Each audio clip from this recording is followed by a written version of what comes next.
Voilà, chers amis, bonjour et bienvenue à votre émission Ma vie, ma santé, ce magazine qui parle de votre bien-être, de tout ce qui peut déranger votre vie et votre santé. Aujourd'hui, nous allons recevoir pour vous un professionnel. Nous allons parler de l'assurance maladie. Et surtout, nous allons nous concentrer sur la RDC pour voir dans quelle mesure, quelle est l'assurance qui est la mieux adaptée dans le contexte de la RDC, qui est placée parmi les pays pauvres. Et vous connaissez ceux qui viennent de la RDC, de la République démocratique du Congo, savent qu'il y a beaucoup de gens qui vivent dans la pauvreté et ne savent pas comment se faire soigner. Ils n'ont pas assez de moyens pour se faire soigner. Et aujourd'hui, nous allons voir quels sont les moyens, qu'est-ce qui peut être fait pour que les soins médicaux soient accessibles à toute la population. Alors, je reçois aujourd'hui M. Patrick Djadi, qui est spécialiste en couverture maladie et administrateur du Centre de recherche sur l'assurance maladie universelle qui est basé en Belgique. Bonjour Patrick. Bonjour Dali, Comment tu vas aujourd'hui? ça va très bien, merci. Et toi? Je vais très bien, merci. Ça va. C'est l'été et tout le monde est content. On profite un peu du beau temps. Effectivement, malgré les contextes, malgré le Mhm. coronavirus, Voilà. on essaie de profiter. On essaie de continuer à vivre, hein. Voilà. Aujourd'hui, nous allons parler de l'assurance maladie et nous voulons voir quel genre d'assurance, parce qu'il y en a tellement trop, et nous avons pensé à voir un peu quel genre d'assurance maladie qui peut être adapté à la situation actuelle de la République démocratique du Congo, qui est un pays pauvre. Et nous pensons un peu à cette population qui est en train de souffrir et qui meurt parce qu'il n'y a pas accès facile aux soins médicaux. Alors, première question, quel genre d'assurance est applicable, adaptable? Quel genre d'assurance maladie qui peut être la meilleure pour la République démocratique du Congo? Quand ta question, c'est une question, je dirais, c'est une question vaste, hein, parce Mm. que ce n'est pas une question à laquelle on peut répondre avec une réponse, je dirais, directe. Mhm. C'est une question, il faut d'abord établir les contextes, parce que la RDC, c'est un pays à plus de 80 millions d'habitants, où la plupart des gens vivent sous le seuil de la pauvreté. Mhm. Et quand vous parlez de l'assurance maladie, il faudrait savoir qu'en matière d'assurance, il y a plusieurs modèles, en tout cas pour l'assurance maladie. Quand Mhm. je dis de plusieurs modèles, c'est-à-dire il y a communément ce qu'on appelle des assurances. D'abord, je commencerai par des assurances privées que OK. la plupart des gens dans les pays occidentaux connaissent, c'est-à-dire il y a une société d'assurance, vous allez, vous souscrivez à une assurance Mhm. et cette assurance-là vous couvre pour un risque. Et ces risques-là seraient la maladie. Mhm. Ça, c'est une chose, ça, ce sont les assurances privées. Mais il y a aussi également, dans la plupart des pays, je dirais dans les pays qui sont plus ou moins bien organisés, on parle des assurances étatiques. Les Mhm. assurances étatiques sont en général des assurances, je dirais, qui est accessible, qui permettent à la population en général, la majorité des gens, d'avoir un accès aux soins de santé. Et ces assurances-là ont plusieurs, je dirais, plusieurs modèles. Chaque Mhm. pays a essayé d'adopter un modèle assez différent selon les contextes. Moi, je parle par exemple le cas de la Belgique. La Belgique a adopté par exemple pour des assurances étatiques ce qu'on appelle communément de mutualité. Des mutualités, ce sont des caisses. Ce Mhm. sont, au départ, c'était par exemple des corporations, c'est-à-dire les gens, je prends un exemple, je ne vais pas faire toute l'historique Mhm. des assurances, mais donner juste, recadrer certaines choses. Par exemple, les gens, il faut savoir que la plupart des assurances étatiques ont été mises à place après la Seconde Guerre mondiale, après la crise qu'il y a eu, pour essayer de réduire la pauvreté de la population qui faisait face aux maladies. Donc, les gens se sont mis en corporation, c'est-à-dire, exemple, les gens qui travaillent, par exemple, dans les secteurs ouvriers, les ouvriers se sont mis ensemble et Mhm. les employeurs ont permis à ce que ces gens-là puissent avoir des assurances. En fait, les États ont récupéré ces différentes assurances-là parce qu'ils ont financé une partie de ces assurances-là pour que les gens puissent avoir accès effectivement aux soins de santé. Mais quand vous dites, vous parlez de la RDC, la RDC, c'est pourquoi je vous ai dit, je ne peux pas vous répondre directement en disant quelle est l'assurance, la meilleure assurance pour la RDC. Mhm. C'est que je peux vous dire d'emblée, comme ça, comme point de départ par rapport à notre entretien, c'est que pour la RDC, on doit partir d'une assurance financée par l'État Mhm. pour permettre, parce que les gens n'ont pas assez de moyens. La plupart des gens n'ont pas assez de moyens. Donc, on doit partir avec une assurance financée par l'État. En tout cas, les gens peuvent souscrire à une assurance, mais l'État doit aider ces gens-là à financer cette assurance-là. Mais alors maintenant, comment est-ce que ça peut être possible? Comment ça peut être possible? Mhm. C'est possible au regard des autres pays. Mhm. Donc, ça, c'est une. Il faudrait savoir que pourquoi d'abord euh, cette assurance-là est importante. En général, on parle pour des assurances étatiques, je dirais les vocables ou les mots qu'on utilise qui est maintenant dans la tête de tous les gens, on dit souvent assurance maladie universelle. Mhm. Pourquoi on parle d'assurance maladie universelle? C'est tout simplement pour se dire que comme on est dans des pays où tout le monde n'a pas le moyen de s'assurer, l'universalisme, là, le mot universel qu'on utilise, on s'est dit, on doit essayer d'assurer tout le monde. Universel veut tout simplement dire tous les soins et pour tout Pour le tout monde. le monde. Et ça, ce sont, oui, tous les soins, tous les types de soins et pour tout le monde. Ça, ce sont vraiment, ça, c'est l'objectif Mhm. d'une assurance étatique. Maintenant, pour les cas de la RDC et des différents pays qui se trouvent face à une difficulté réelle, parce que il faudrait savoir, Dali, quelqu'un qui n'a pas une garantie financière pour se soigner, cette personne-là est plus appelée à se trouver dans une situation de pauvreté. Pourquoi je l'ai dit? Mhm. Parce que quelqu'un qui a peu de revenus, s'il doit encore prendre le revenu dont il dispose pour le mettre pour ses soins de santé, cette personne-là s'appauvrit. Donc les assurances sont C'est le problème qu'on des. rencontre souvent sur place en République démocratique du Congo parce que vous voyez une personne qui sort pour chercher de l'argent ou pour la survie de sa famille et il n'a que 10 dollars pour nourrir ses enfants. Mais si par exemple il tombe malade, est-ce qu'il va gaspiller tous ces 10 dollars pour aller se faire soigner ou bien nourrir la famille? Donc il se trouve devant un dilemme. C'est un Oui, problème c'est sérieux là. effectivement. C'est d'ailleurs l'une des raisons de, de mon combat, par exemple, Mhm. et du combat de notre organisation et du combat de toutes les personnes qui défendent l'idée d'une assurance maladie. Parce que l'assurance maladie apporte aux populations une garantie financière. Mhm. Et c'est d'ailleurs une composante essentielle du développement durable. Et ça permet de réduire la pauvreté. Pourquoi on dit que ça réduit la pauvreté? Tout simplement parce que en revenant à l'exemple auquel vous avez fait allusion tantôt, c'est-à-dire quelqu'un qui n'a pas assez de moyens, qui a Mhm. 10 dollars, qui, sait, qui est malade, risque de prendre ces 10 dollars-là et les mettre pour se faire soigner.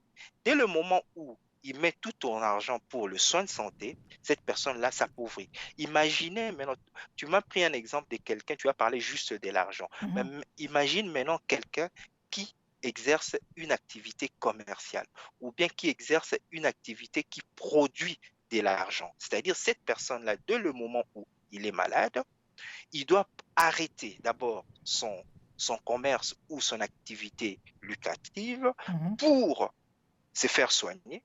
Déjà, ça c'est une chose. Et deuxièmement, il va puiser dans son capital pour investir dans la santé. Donc cette personne-là, à la fin de la maladie, il va se retrouver dans une situation difficile parce qu'il aura arrêté son activité, Mhm. il aura pris l'argent de son commerce ou de son activité lucrative pour le mettre pour se faire soigner. Donc, il y a deux impacts réels sur son activité. C'est pourquoi nous nous battons pour une garantie, parce que l'assurance permettrait, si cette personne-là a une assurance, elle, elle aurait une garantie financière. Au moment où elle tombe malade, Mhm. elle pourra aller se faire soigner sans se poser beaucoup de questions. Parce que moi, je suis dans un pays européen, tu es dans un pays, donc au Canada, vous avez une assurance maladie. Donc, le jour où tu ne te poses pas d'inquiétude, tu n'as pas d'inquiétude au niveau financier, bien que tu peux payer un complément, mais Mhm. ce n'est pas la première de tes inquiétudes. Non.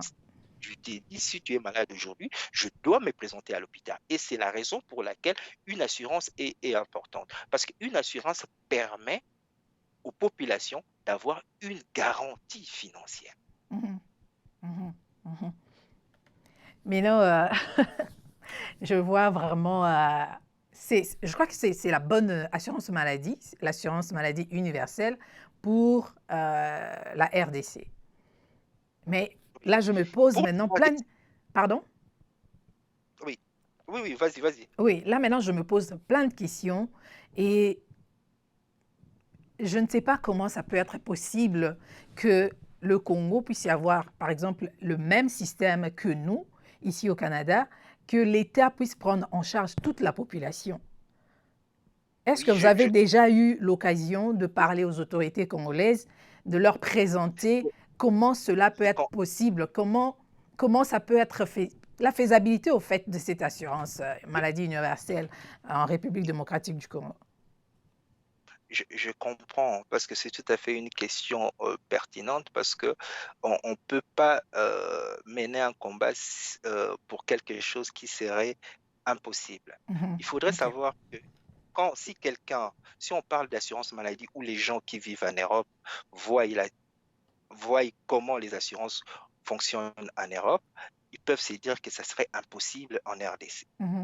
Moi, je dirais, la première des choses pour arriver à faire une assurance maladie, la première des choses, c'est d'abord question de choix politique. Donc, c'est-à-dire, les autorités doivent se dire que on doit regarder vers cette assurance. Ça, c'est le premier élément. Mhm. Cela ne donne pas aux Congolais directement une assurance, mais ça, c'est la détermination, c'est l'objectif d'un pays. C'est-à-dire, Donc la un volonté pays politique. la volonté d'abord politique de le Mhm. faire, ce qui est d'ailleurs une bonne chose. Le président actuel, par exemple, en RDC, il est arrivé avec l'ambition de doter la RDC d'une assurance maladie. Donc, Mhm.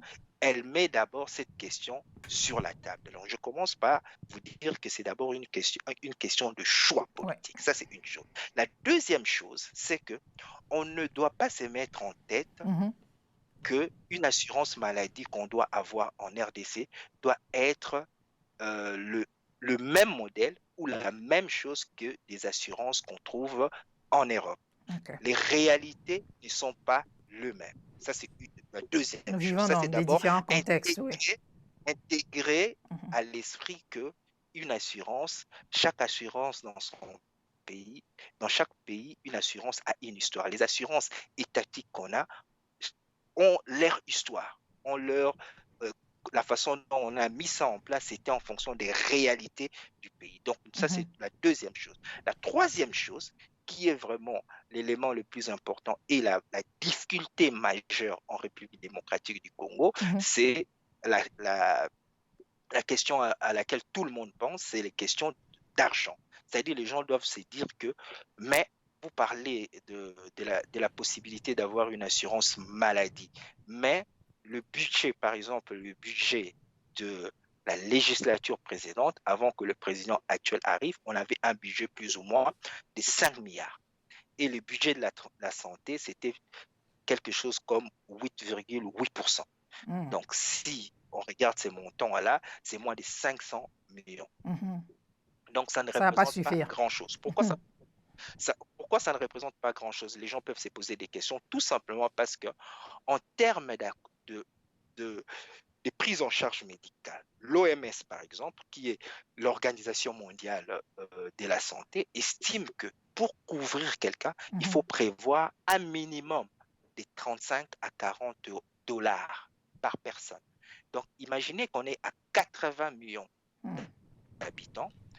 Si vous multipliez 40 dollars, vous voyez qu'on n'atteint pas, avec 500 millions, ça ne représente pas grand-chose. Le président actuel est arrivé. Ils ont fait une prévision budgétaire, Mhm. excuse-moi, de, des 10 milliards de dollars et la part de la santé représentait quelque chose comme également moins de 10% du budget. Donc, on est encore loin du montant, on n'arrivera pas. Mais ce qu'il faut savoir, c'est une chose, c'est que la vision qu'on doit avoir, c'est que l'universalisme de soins Mhm. doit être un objectif. C'est-à-dire, on doit regarder, on doit se fixer un objectif, c'est un objectif à atteindre. On a une volonté politique, on doit réorganiser les systèmes Mhm. avec le peu de moyens qu'on a, commencer à investir dans la santé. Tu, tu me diras peut-être que ces montants-là paraissent vraiment dérisoires par rapport à la population, Mhm. mais il faudrait savoir que certains pays africains, avec beaucoup plus de volonté, ont essayé de faire quelque chose. Si je peux te parler du cas du Ghana, par exemple, Mhm. qui est un pays qui, à un moment donné, a décidé, sur base d'une taxe sur les importations, de assurer toute la population. Donc, le Gabon, par exemple, le Gabon, j'aime pas trop l'exemple du Gabon parce que le Gabon, c'est un pays, un petit, quand je dis petit pays, c'est en termes de superficie et Mhm. de nombre d'habitants. Par exemple, le Gabon a décidé à un moment donné d'assurer tout le monde. Et ils ont essayé d'assurer dans quel contexte, c'est-à-dire, c'était au moment du, quand les sociétés téléphoniques sont arrivées en Afrique, les GSM, Mhm. euh, les- Mhm. les- ils ont eu trois, comment dirais-je, trois grandes sociétés de télécom. Ils ont imposé une taxe à ces sociétés-là. Ces taxes-là ont permis de financer cette couverture universelle. Mhm. Mais aujourd'hui, ils ont des difficultés parce que des sociétés sont tombées en faillite. Ils Mhm. ont dû repenser de nouveau comment faire pour refinancer. C'est pourquoi je parle de volonté politique. C'est-à-dire, si à un moment donné, c'est quelque chose qui est mis dans l'agenda, comme chez nous, c'est mis dans l'agenda politique, c'est une bonne chose. Maintenant, il faut pouvoir les concrétiser en fonction de ce qu'on va faire. Si, par exemple, je reviens au cas de la RDC, l'idée, ce n'est pas, dans un premier temps, de couvrir tout le monde. Parce que ça, avec les moyens dont on dispose, dans un premier temps, on ne saura pas le faire. On peut commencer par ce qu'on appelle notamment les soins primaires. Les Mhm. soins primaires, ce sont des soins ambulatoires qui ne nécessitent pas euh, d'hospitalisation, mais ce sont des soins qu'on peut déjà commencer à soigner les gens pour, comme début. Ça, Mhm. c'est déjà une possibilité. Donc, on voit vraiment la base de tout, c'est la volonté politique. Si les politiciens Oui, sont vraiment conscients de la situation de la population, je pense que ça serait déjà un bon départ et ça peut être possible parce que la façon dont vous nous avez expliqué, c'est faisable, n'est-ce oui, pas? c'est faisable, c'est une question de volonté politique Mhm. et c'est qu'on dit, il n'y a pas de solution miracle. Il n'y a que des solutions intelligentes Mhm. et il faut une certaine résilience. Je vais revenir par exemple euh, euh, aux exemples que je vous ai donnés tantôt parce que vous dire par exemple ces pays-là ont lancé leur système, ça n'a pas été parfait au départ. Mhm. Je vous ai donné les cas du Gabon qui s'est basé sur une taxe, par exemple, en disant les sociétés mobiles arrivent dans notre pays, on en profite, on crée une taxe qui va financer cette assurance. Et puis, après un temps, ces sociétés-là se retrouvent en faillite. Vous avez des sociétés qui finançaient, que faire en ce moment-là? Mhm. Pour dire qu'il n'y a pas de solution définitive ou des solutions magiques. Il faut en ce moment-là réfléchir comment refinancer de nouveau euh, cette assurance maladie. Mais Qu'est-ce qu'ils dans ont le fait? contexte, dans le contexte Donc, une taxe, une mhm. nouvelle taxe sur les importations, sur la TVA, pour pouvoir refinancer Mm. euh, Le projet. le, le projet. Donc, Mhm. pour dire qu'il n'y a pas de solution définie, c'est pourquoi je commencerai à parler d'une volonté politique et puis d'un objectif. Mhm. Maintenant, Donc, ça peut... dans le contexte de la RDC, Oui. est-ce que la RDC doit aussi faire des prélèvements de taxes? Est-ce que ça pourra marcher? Qu'est-ce qui peut marcher euh, Les, concernant dans le contexte de la RDC, par exemple? le prélèvement des taxes, c'est la solution, moi j'ai dit, c'est la solution la plus facile. D'accord. C'est-à-dire ça, c'est la solution que n'importe qui pourrait y penser. C'est-à-dire quand tu veux, euh, tu veux faire quelque chose en place, tu veux mettre quelque chose en place, tu te dis bah, comment le financer, tu demandes aux gens de payer. Mais Mm. est-ce que c'est ça la solution? Ça peut être une des possibilités, mais moi je crois que le point de départ, c'est d'abord restructurer les systèmes Mhm. pour essayer de d'avoir déjà un maximum de moyens. Bien que ces moyens-là ne seront pas suffisants, Mhm. quand on dit c'est réorienter l'espace budgétaire, c'est-à-dire il faudrait d'abord que les autorités se disent l'assurance maladie est un objectif réel, c'est-à-dire c'est une priorité. Si c'est une priorité, on va réorganiser l'espace budgétaire. On va faire en sorte que, malgré le moyen dont on dispose, malgré le peu de moyens dont on dispose, de Mhm. restructurer les choses pour financer un peu plus la santé, parce que la santé est une priorité. Ça, c'est déjà une chose. Si OK. on restructure, on commence à refonder, moi j'appelle ça la refondation du système, parce que notre système, c'était un système de référence à la sortie de la colonisation. Donc, si Mhm. on le réorganise, on commence à adapter, parce que tu, euh, je ne sais pas si tu es au courant, par exemple, aujourd'hui, 60% du budget de la santé est affecté au paiement, aux ressources humaines. Aux ressources humaines. Ça va aux ressources humaines. Donc, 60% va aux ressources, au paiement, à tout ce qui est lié au personnel de santé. Donc, déjà, au niveau Ça, c'est de déjà un tout ce problème qui est sérieux. déjà un problème sérieux. Mhm. Donc, on peut aujourd'hui créer une taxe et injecter de l'argent dans ces systèmes-là, on aura le même problème. Mm. Donc, le point de départ, je parlais de volonté politique, des réorganisations du Du système. système Mhm. avec un modèle bien établi, et puis là, on pourra refinancer. Il y a des gens qui pensent, par exemple, aux mutualités Mm. communautaires. Ce sont des petites mutualités qui existent en RDC. Oui, Il y oui. a aussi des mutualités, des gens qui font des initiatives privées en Mhm. disant que vous pouvez venir chez moi, ils créent de mutualités. Mais le problème de mutualité, c'est quoi? C'est que vous ne pouvez pas demander aux, aux personnes qui sont pauvres de financer aux plus pauvres, ou de financer pour les plus pauvres. Mhm. Parce qu'en matière d'assurance, ce qui fait la force d'une assurance, c'est cette, comment dirais-je, mixité des personnes. C'est-à-dire, vous avez des personnes qui ont des revenus et d'autres qui en ont moins et d'autres qui n'ont pas. Mhm. De toutes Mais vous ne classes pouvez pas confondues. demander de toutes classes confondues. Mhm. On dit souvent, vous ne pouvez pas demander à un pauvre de financer une assurance des plus pauvres. C'est pourquoi ces assurances-là, des petites initiatives d'assurance-là, sont butées à un problème de taux de pénétration. C'est-à-dire le taux de pénétration, c'est juste les personnes qui adhèrent à ces Mhm. Mhm. assurances-là. Parce Oui, que oui. ils On le ont remarque peu de, d'ailleurs. Oui. ils ont déjà Ce peu n'est de pas tout le moyens. monde qui a même la possibilité d'aller dans ces mutualités. Donc, vous comprenez que les mutualités ne sont même pas inclusives. Voilà.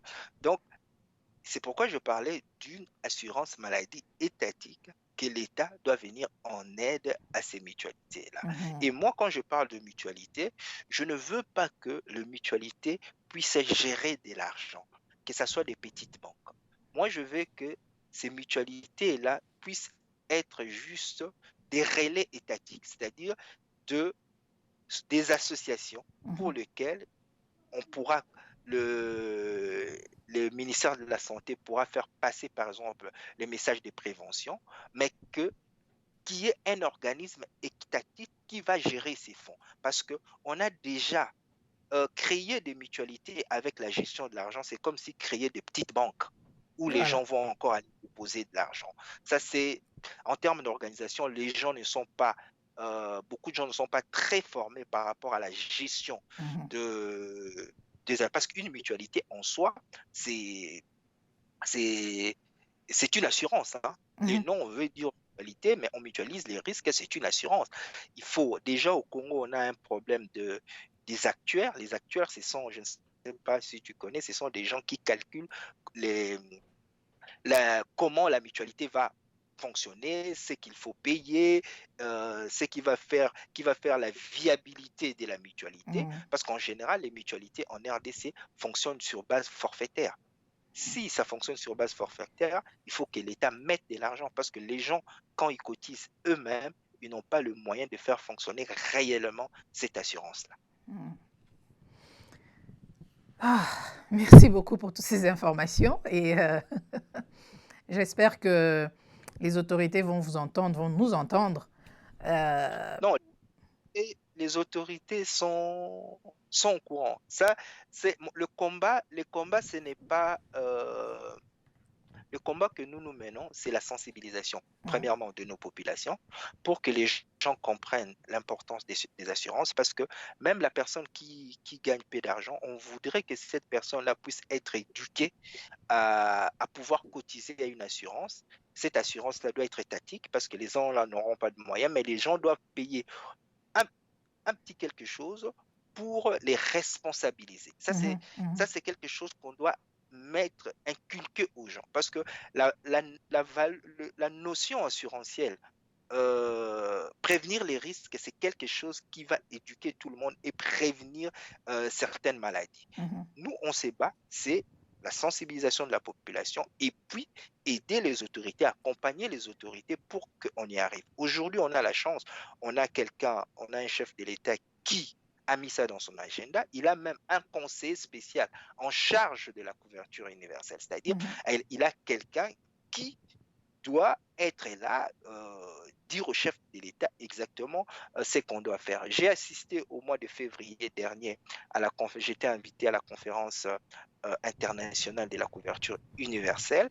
Donc, il y a un projet étatique. Je dirais le seul bémol actuellement, Mhm. c'est que il n'y a pas encore une loi qui régit clairement la manière dont cette assurance pourrait se faire. Et puis, on est buté à un réel problème, c'est la question de moyens.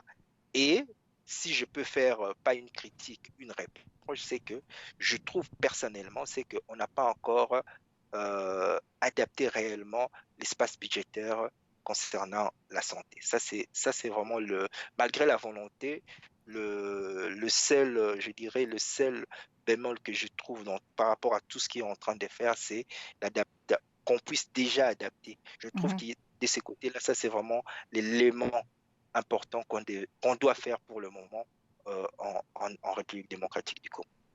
Ben là, on comprend que la volonté seule ne suffit pas, hein. Il faut maintenant mettre Oui, en la volonté, pratique, avancer. Tu as parlé de la loi. Il faut une loi qui puisse légiférer tout ça. Et puis, donc, il faudrait vraiment des étapes, quoi, avancer dans ce projet. effectivement, il faudrait avancer et il faudrait encourager, par exemple, je ne sais pas si tu es au courant, la première dame, par exemple, a fait une assurance maladie pour les comédiens. Je ne sais pas si Oui, oui, tu es au oui, courant. oui. Et elle a fait une assurance maladie pour les comédiens. C'est une bonne initiative. Mhm. C'est une bonne initiative de faire une assurance pour les comédiens. Ça, c'est au niveau social, c'est une bonne chose. Mais au niveau assurantiel, par exemple, cette assurance-là, si ça rentre dans un projet étatique du gouvernement, ça serait idéal. Mais si c'est juste une initiative comme ça dans un coin de la première dame, euh, Et le jour, elle sera plus première dame. Qu'est-ce qui va première arriver? dame, qu'est-ce qui va arriver? Ça, Voilà. c'est une chose. Bon, Mhm. moi, je voudrais que les initiatives comme ça, par exemple, parce qu'il y a des gens qui les font. Le problème qu'on est buté à chaque fois, c'est le problème de durabilité et des taux de pénétration. Parce qu'aujourd'hui, par exemple, pour cette assurance-là de la première dame paye la totalité. Ces gens-là qui bénéficient de cette assurance-là ne se rendent même pas compte de ce qu'il y a autour de cette assurance-là. Et ils vont se présenter à l'hôpital sans savoir exactement Mhm. euh, qu'est-ce que ça vaut réellement de Et payer. là, Donc, et là, on voit maintenant votre importance, la sensibilisation, parce que s'ils ne la comprennent pas, ça veut dire qu'il y a eu un sensibilisation, problème, un manque de sensibilisation. parce qu'ils vont avoir une carte, parce que les gens sont habitués à la gratuité. Même des Voilà. fois, quand on parle des assurances, si vous parlez de mutuelle, par exemple en RDC, il y a encore des gens qui dans leur tête, la mutualité, c'est comme en Lingala, on dit l'ISAL ici. Donc moi, je crée une mutualité, je viens de l'Europe, je vais vous aider, Mhm, je vais mhm. payer, je vais faire Tout est des gratuit. dons, de la donation, vous aider, payer tout gratuit, Mhm, alors que une mutualité, c'est en soi euh, une assurance à petite échelle, mais une assurance dont l'objectif est de ne pas faire de bénéfices, c'est-à-dire faire fonctionner la chose, avoir des frais de fonctionnement, mais pas pour autant les personnes qui créent là ne sont pas comme des assurances qui sont là pour également se faire des bénéfices. mhm, Donc c'est un long combat. Pour moi, je crois que euh, les gens doivent être éduqués par rapport à ça. On doit tous regarder vers cette assurance-là et surtout y croire. Ça, c'est le combat que nous nous menons.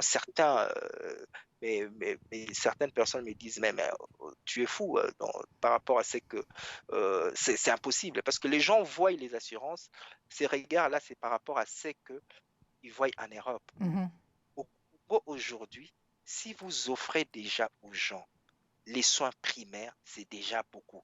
Moi, quand je parle des C'est ce qui assurances, je manque sais d'ailleurs, les soins primaires, parce qu'il y a des gens qui continuent de mourir de la fièvre, de la malaria, parce que l'enfant ou un adulte a manqué juste de l'argent pour acheter ou bien pour se faire consulter, par exemple. Et la maladie s'est aggravée à la maison et pouf, ça a été fatal. oui, Il y a beaucoup de cas comme ça, donc c'est déplorable.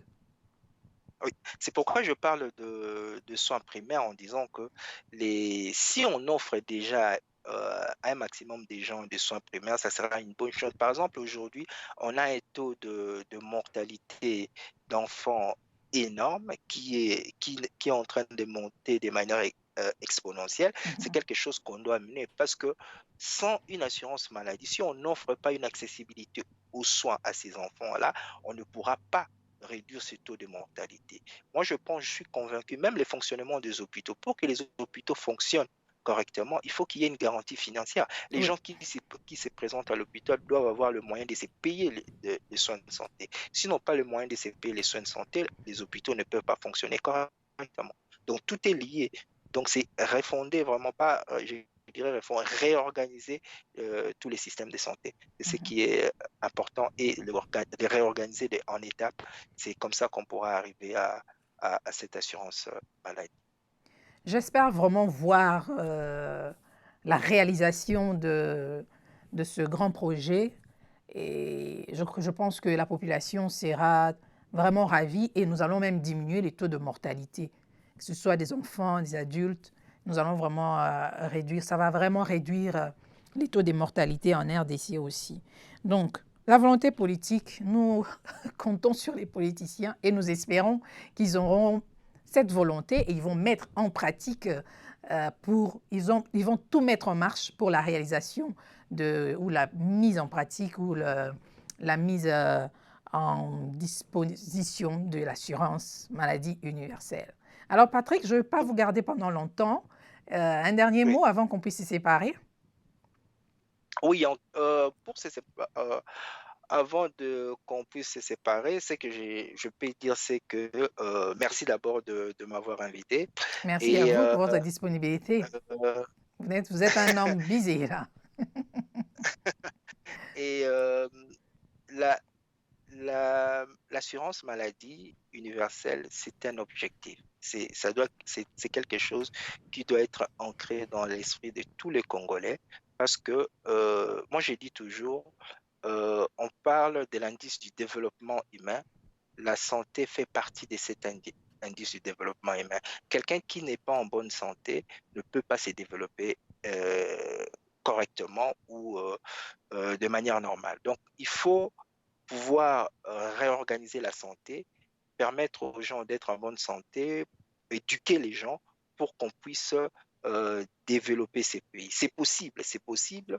La volonté politique, c'est une chose, mais il faut quand même un certain nombre, il faut également un sacrifice, c'est-à-dire c'est dire que ça sera difficile, il faut de la résilience, Mhm. parce que même les gens qui l'ont fait, certains pays qui l'ont fait, ont été butés à des difficultés et que ce n'est pas ces difficultés-là qui doivent nous freiner. On doit se dire que même si on est buté à ça, on doit pouvoir réorganiser ces systèmes-là et continuer pour arriver, parce que ça ne sera pas facile, mais moi je crois, je crois que c'est via cette assurance-là notamment qu'on pourra développer ces pays. Si les gens ne savent pas se soigner correctement, ils ne pourront pas non plus travailler dans de bonnes conditions.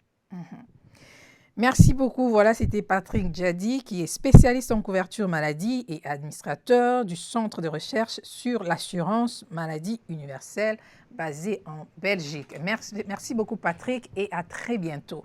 Voilà, chers amis, euh, vous avez compris, c'est la fin. Merci beaucoup de nous avoir suivis.